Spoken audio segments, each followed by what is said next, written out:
اللہ وملائکتہ یصلون علی النبی یا ایھا الذین آمنوا صلوا علیہ وسلموا تسلیما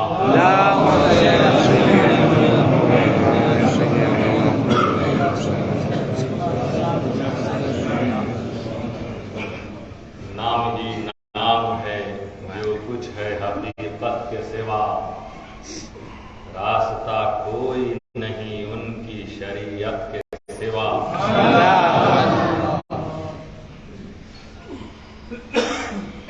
دن کو ہوشیار رہو، رات کو بیدار رہو، چین کی نیند کہاں ملتی ہے تربت کے سوا، دل پہ دلدار کے ہر وقت نظر رہتی ہے، اس کی سرکار میں کچھ بھی نہیں نیت کے سوا۔ کچھ دیر بات ہوگی آپ سے، کوئی لمبا چوڑا خطاب ہونا نہیں آتا۔ اللہ تعالیٰ نے قرآن کریم میں فرمایا، بہت مشہور ہے آیت، آپ سنتے رہتے ہیں، یہ محبوب آپ لوگوں سے کہہ دیجئے کہ اگر یہ لوگوں اگر تم اللہ سے محبت کرتے ہو فاتبعونی، میری بات مانو، میں جو حکم دوں اس پہ عمل کرو، میں جو قانون بنا دوں اس کو فالو کرو، میں جو گائیڈ لائن تمہیں دے دوں اسی پہ چلو۔ اگر اللہ سے محبت کرنا تو رسول کے پیچھے چلو۔ ماشاء اللہ آپ کی بستی میں دیکھ رہا ہوں، یہ دیوانوں کی بستی، سبحان اللہ سبحان اللہ، یہ رسول کے عاشقوں کی بستی ہے، غنی نواز کے چہتوں کی بستی ہے، والوں کی بستی ہے، محمد جہانگیر سمنانی اور تمام سلسلوں کے بزرگوں سے عقیدت رکھنے والوں کی بستی ہے۔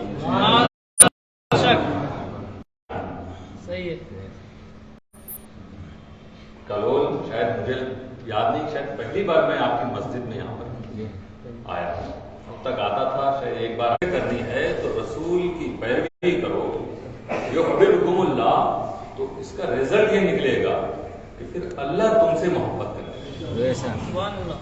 سب سے قیمتی دولت یہی ہے کسی بھی انسان کے لیے،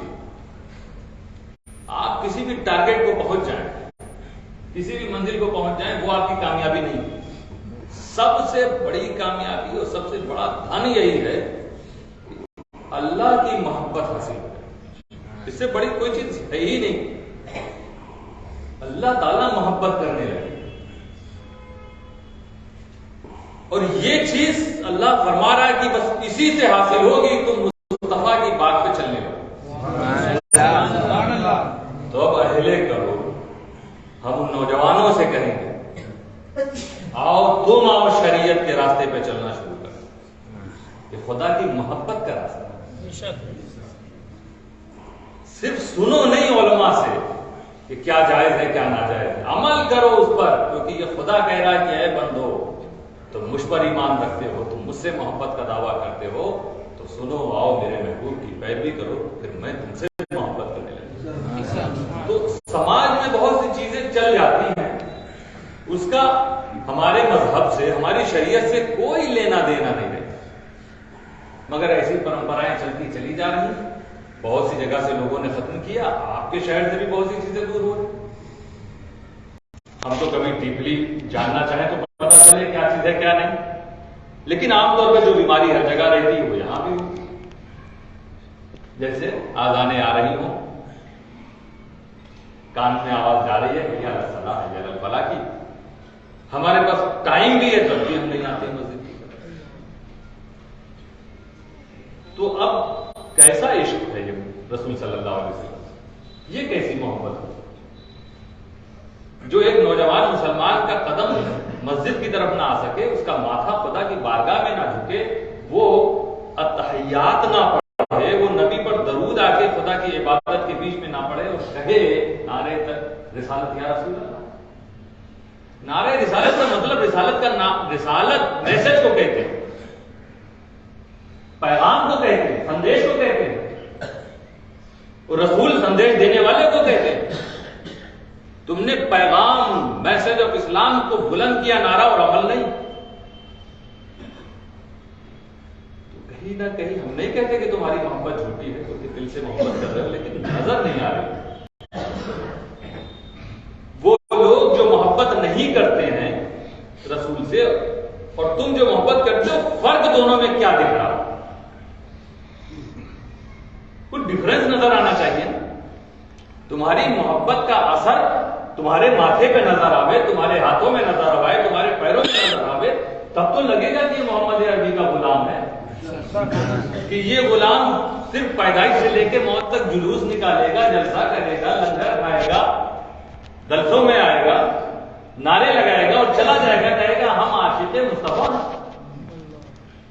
نہیں دوستو، یہ شیطان کا بھی فریب ہے کہ وہ چاہتا ہے کہ بس تم یہیں تک رہ جاؤ، جو مصطفیٰ کا پیغام ہے اس پہ عمل نہ کرو۔ نام ہی نام ہے جو کچھ ہے حقیقت کے سوا، اسی لیے حضور محدث اعظم نے فرمایا نام ہی نام ہے جو کچھ ہے حقیقت کے سوا، راستہ کوئی نہیں ان کی شریعت کے سوا۔ اور شریعت پر عمل کرو، پھر دیکھو اللہ تعالیٰ جب تم سے محبت کرے گا نا تو تمہارے لیے روزگار کے دروازوں کو کھول دے گا، تمہارے گھروں میں برکتیں نازل ہوں گی۔ پریشان ہو آسیب سے، صحت سے، بیماریوں سے، جب خدا محبت کرے گا یہ سارے جادو وسط بلائیں تمہارے گھر درد دور ہوتی نظر آئیں گی۔ آؤ تو اللہ کا محبوب تو بنو، اور خدا تو بتا راز کھول دیا اللہ تعالیٰ نے۔ یہ راز کی بات تھی، خدا کس سے محبت کرتا، بڑے راز کی بات تھی۔ اللہ نے محبوب کی محبت میں محبوب کی امتیوں کے لیے یہ راز کھول دیا کہ آؤ میں راز کھولتا ہوں، میرے محبوب کے کہنے کو مان لو، ان کی باتوں پر عمل کرنا شروع کر دو، میں تمہیں اپنا محبوب بنا لوں۔ اب اس کے باوجود اگر ہم سوچے بھی نہ، صبح سے لے کے رات تک ایک نوجوان، ایک مسلمان صبح سے لے کے شام تک کوئی ایسا کام نہ کر سکا جس سے خدا کی عبادت کرتا ہوں، کتنے شرم کی بات ہے۔ رسم و رواج جیسے شادی کے موقع پٹاخے بھی پھوڑے جائیں، آتش بازی بھی ہو، دھوم دھڑاکہ بھی ہو، گانے بھی گائے جائیں، سڑک پہ ناچتے ہوئے لوگ بھی نکلے۔ اگر ہم مسلمان ایسا کر رہے ہیں تو کیا محمد مصطفیٰ صلی اللہ علیہ وسلم جس کی سنت ہم ادا کرنے جا رہے ہیں، یہ سنت مصطفیٰ ہے شادی، ایک عبادت ہے اسلام میں شادی، یہ طریقہ؟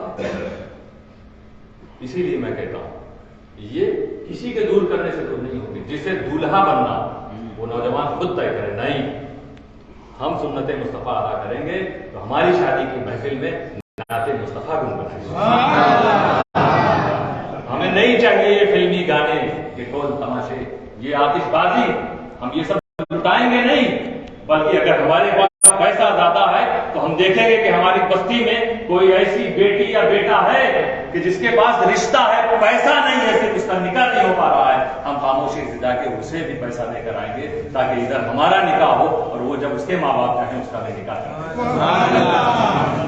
امت مسلمہ کا درد رکھو دولت مندو، پیسوں کو یوں نہ آگ کے حوالے کرو، ایک ایک چیز کا حساب ہوگا، ایک ایک چیز کا حساب۔ یوم لا ينفع مال ولا بنون، وہ بات جو سوچتے ہیں کہ میرے بیٹے کا کی شادی یا پارٹی یا جنم دن یا دوسری اور محفلیں بڑی شان و شوکت کے ساتھ ہو جائیں، یاد رکھو یہ بیٹوں کے بارے میں اللہ فرما رہا ہے یوم لا ينفع مال ولا بنون، ایک دن وہ جس کا تمہیں سامنا کرنا ہے، اس دن نہ تمہارا مال کام آئے گا نہ تمہارے بیٹے کا کام آئے گا۔ الا من اتى الله بقلب سلیم، کامیاب وہی ہوگا جو ستھرا دل لے کر پہنچا ہوگا، جس دل میں عشق مصطفیٰ ہوگا، اور ایسی محبت دل میں ہوگی کہ وہ دل جب عشق مصطفیٰ کی محبت ہو گئی تو ہاتھوں سے اطاعت مصطفیٰ نظر آ رہی ہے، قدم سے اطاعت مصطفیٰ نظر آ رہی ہے، زبان سے اطاعت مصطفیٰ نظر آ رہی ہے۔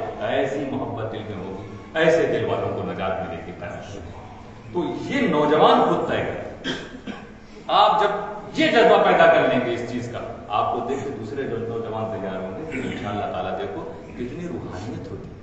تم چاہتے ہو کہ یہ بھی آ جائے ہماری شادی میں، ویسے وہ بھی آ جائے، جب یہ سوچو گے کہ ہم نعت مصطفیٰ کو منائیں گے، دینی مزاج، دینی ماحول کے ساتھ ہم یہ رسم ادا کریں گے، تو وہاں پہ سرکار غریب نواز بھی تشریف لائیں گے، ان کی روحانیت ملے گی، پھر جو جوڑا اس وقت جو بنا ہے انشاءاللہ تعالیٰ اس میں اللہ تعالیٰ اسلام اور سنیت کی خدمت کرنے والی نسلوں کو پیدا فرمائے. تو دنیا کو اس طرح سے ہم لوگ گنوا نہ دیں. آؤ نبی صلی اللہ علیہ وسلم نے جن چیزوں کا حکم دیا ہے اس پر عمل کریں. ہم تلاش کریں اپنے علاقوں میں کوئی غریب ہو, کوئی محتاج. اشرفی ٹفن سروس ماشاءاللہ محسن آدم مشن برانچ کلول کی جانب سے میں نے دیکھا ایک باکس لگا ہوا, خدمت کر رہے ہیں یہاں کے لوگ. اس وقت تقریباً 25 ٹفن ڈیلی ضرورت مندوں تک پہنچا رہے ہیں.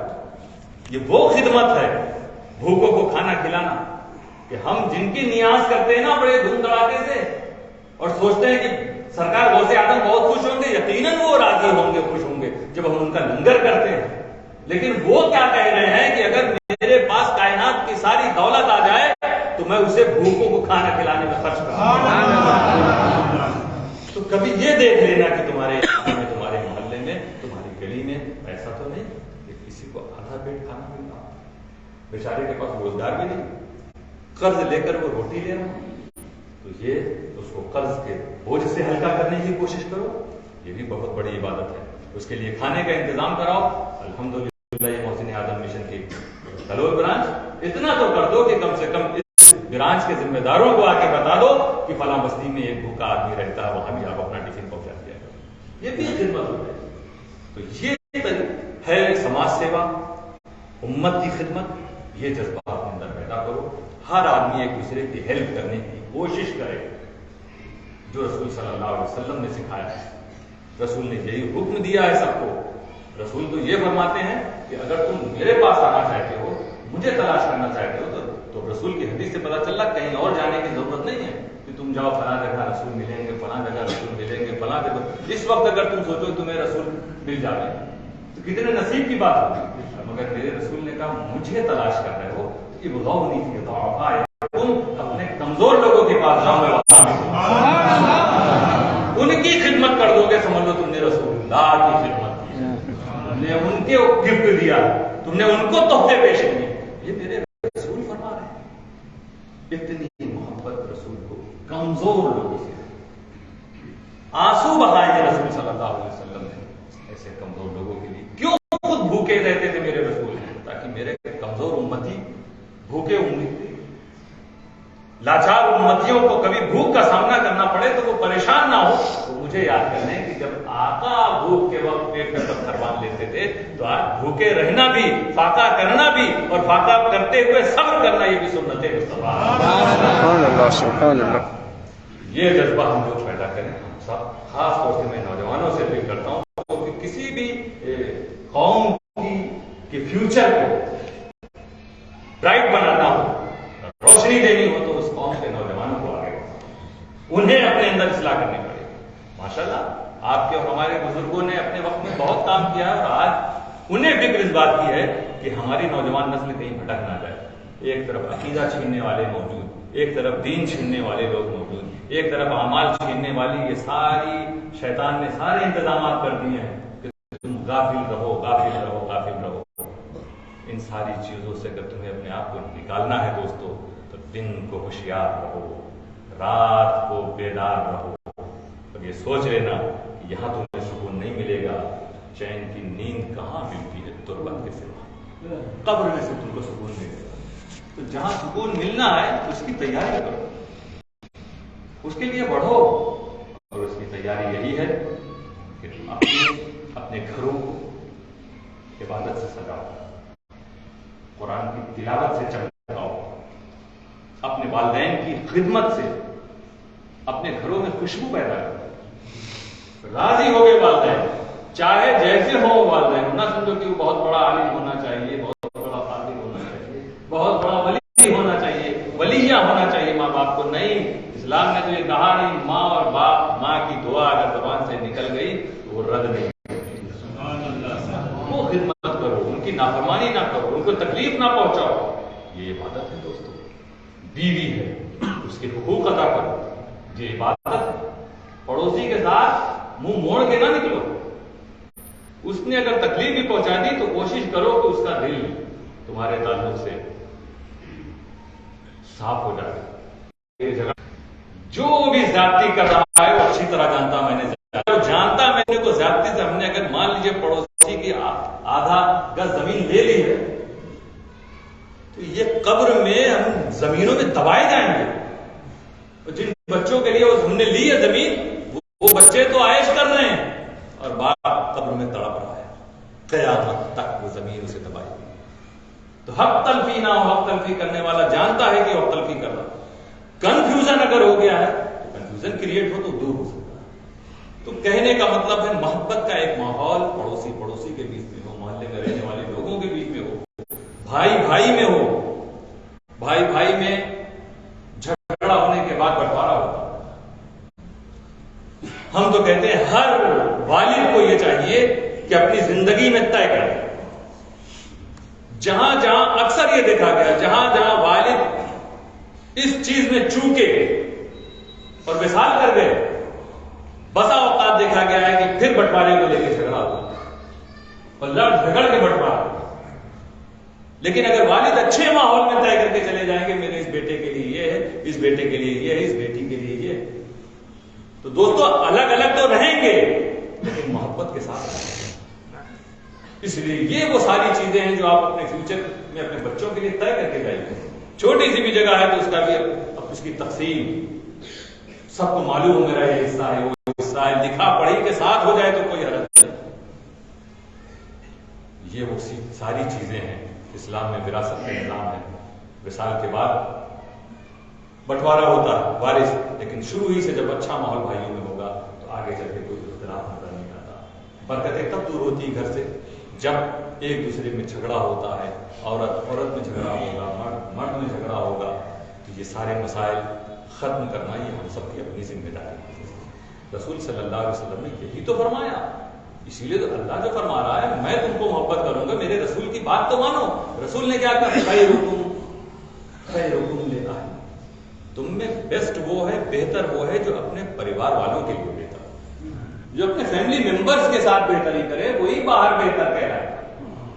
باہر گھوم رہے ہیں, ساتھ ہر طرح کی باتیں کر رہے ہیں, ڈونیشن بھی دے رہے ہیں, مسجد میں بھی حصہ لے رہے ہیں, مدرسہ بھی بنوا رہے ہیں, تنظیمیں بھی چلا رہے ہیں, بڑی اچھی باتیں بھی کہہ رہے ہیں, فالوورز بھی پیدا کر رہے ہیں, بڑی دوستی بھی ہے, بڑا نام بھی ہے ہر طرف, اور گھر والوں کے ساتھ اچھا سلوک نہیں.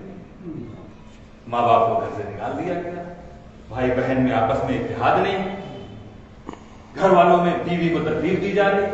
باہر اچھے بنے ہو, باہر پوری دنیا تم کو اچھا کہے گی مگر میرا رسول تم کو اچھا نہیں کہے گا.